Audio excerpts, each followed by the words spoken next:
Is Bitcoin bullish or bearish this week? Watch this video and I will go into the charts and share my views based on the technicals, what I think could be lying ahead for this week. Be sure to like, subscribe, and share if you enjoy this content. And if you have any questions, leave a comment down below. I do read all of them personally, and I will do my best to answer as many as I can whenever I see them.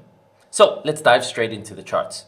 Okay, so let's start off here with the 4-hourly chart, because there is something here that is worth paying attention to.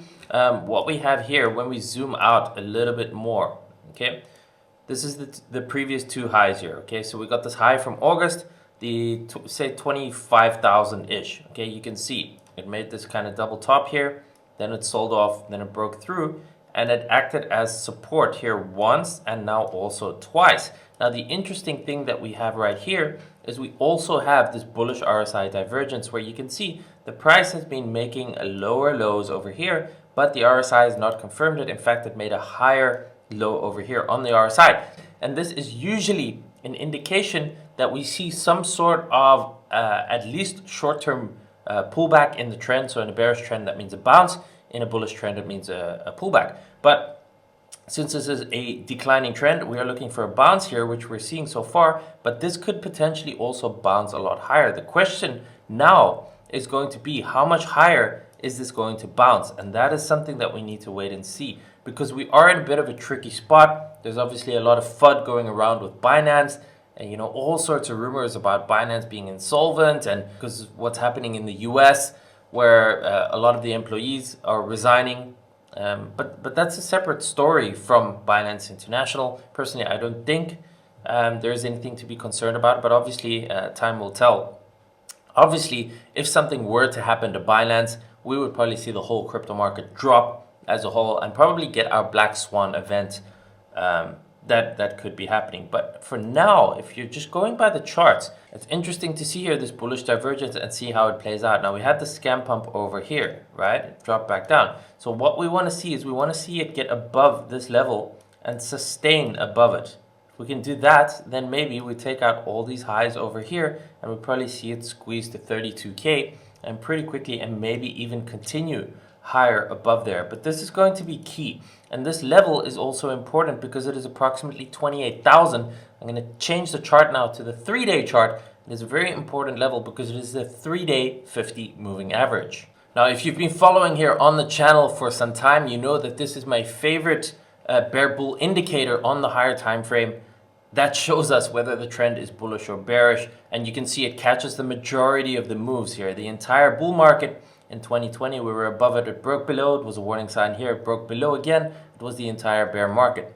We reclaimed it at the beginning of this year, but then we lost it recently, we retested it. So that is going to be key, and that coincides very much with that level I just showed you at around 28,000. So my criteria here for reclaiming this, we need to reclaim it with 2 consecutive body closes above it to reduce the risk of it just being a wick or a fake out above it. So if the price of Bitcoin can get above $28,000 and close there for 6 calendar days in a row, because each candle here represents 3 days, so we need 2 of those in a row to close above 28K. If we get that, I think this whole drop below here was a fake out, a bear trap. We reclaim this, as I've just said, then it is likely, much more likely, that we are continuing the bull trend. This was a bear trap, and we continue higher to 32, 35, maybe even as high as 48,000.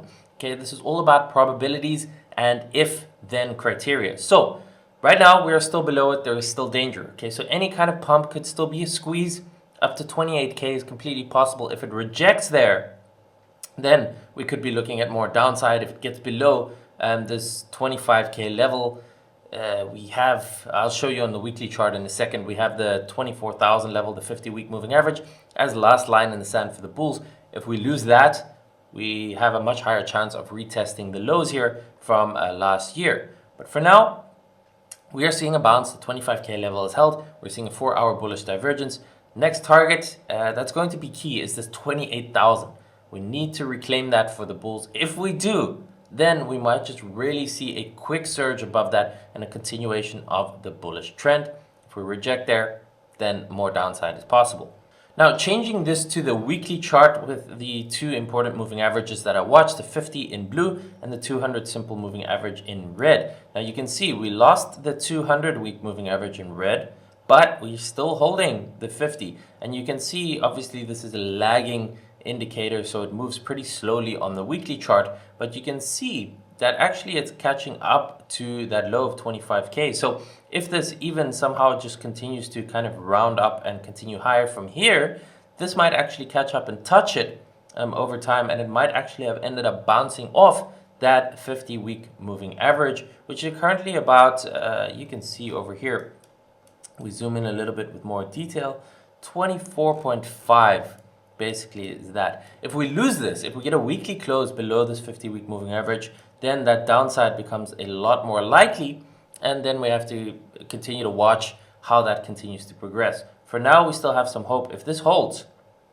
and we bounce here and we can reclaim that 28K level, it's very key. You can see even the 200-week moving average is just under 28K. So there is so much confluence at that 28K level right now. If we can reclaim that with the weekly close above it, 2 consecutive 3-day closes above it, then things are starting to look very, very good for the bulls. And the probability, like I said, of increased continuation of that bullish trend to 32, 35, and maybe even $48,000 is completely possible. Keep in mind the interest rates, we have not yet had a rate cut. The decision is in 2 days from now, actually, this week. So we'll see what they have to say. But if we only get, as projected, a first rate cut somewhere in the middle of next year, we are not likely to have a major global financial crisis. Now, black swan could always happen. That's something that's very hard to predict. But assuming no black swan, based on what has happened previously with the interest rate hike cycle, we don't get the global crash until after the first rate cut, which gives us potentially another 12 months or so before the projected first rate cut is going to happen. And obviously, in 12 months, a lot could happen. We still have the potential for that front running of the halving scenario in April of next year. So that's closing in on just about 7 months or so. That halving event has always been the catalyst. So what happens still if we have that potential for front running it at the halving, then we get a few months of parabolic upside potentially. And right when everyone is thinking that the bull market should begin based on the 4-year cycle, that's actually already peaked and everything crashes. That is still a possible scenario. So we're going to have to wait and see really week by week, even month by month, but even week by week to see how this progresses now over the next couple of months, how things are going to play out. And these moving averages are key. So right now we are still below them. Okay, if 28K acts as resistance and we get rejected there, we can still go lower. If we get below the 50-week moving average, then, retest of the lows of 2022 is a possibility. If we reclaim 28K, like I've said, then things start to look a lot more bullish. And then the front run scenario that I just talked about potentially becomes in play again and is on the table again. So we're going to have to wait and see. The next week or a couple of weeks are going to be crucial to reveal that. Obviously, if we get that reclaim or that rejection, I will let you guys know here in the video. If you want the real-time analysis and my daily updates and insights, and you want to be able to talk to me, join my VIP membership. The link is in the description down below. You get access to the Discord group where you can talk to me daily. You can DM me, you can talk within the group. There's over 2,000 of us in the group, members from all around the world. So if you want that, if you want my daily charts, my trade ideas, in real time, I share all of that in VIP. The link is in the description down below. For now, let's see what this week brings us, especially with the FOMC decision now on the 20th, on Wednesday.